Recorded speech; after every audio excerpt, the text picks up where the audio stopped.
सूनबाई, तू माझीच नाही तर या घरची राणी आहेस. सविताचं लग्न नुकतंच झालं आणि ती एका मोठ्या घरात सून म्हणून आली.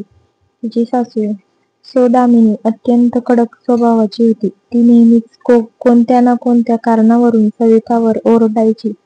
सविता, तुला काम येत नाही, तुझ्या माहेरच्यांनी काही शिकवलं नाही, असं टोमणे मारून ती तिला त्रास द्यायची. सविता सकाळी लवकर उठून सगळीच कामं करायची. घरातली सगळी कामं बरोबर करायची. ती सासूबाईंच्या आवडीनिवडीही लक्षात ठेवायची. तरीही सासूबाईंनी ती कधीच आवडली नाही. एका दिवशी घरात पाहुणे आले. सविताने त्यांच्यासाठी उत्तम जेवण बनवले, पण जेवणानंतर सासूबाईंनी पाहुण्यांसमोरच तिचा अपमान केला.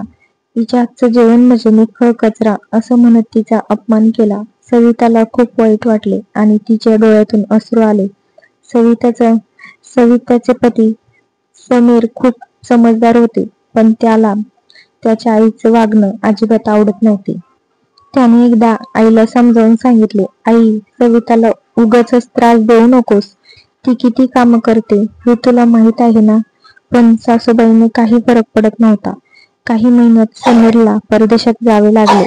त्यावेळी सासूबाई खूप आजारी पडल्या. त्यांना हॉस्पिटलमध्ये दाखल करून त्यावेळी सविताने रात्रंदिवस त्यांची सेवा केली. ती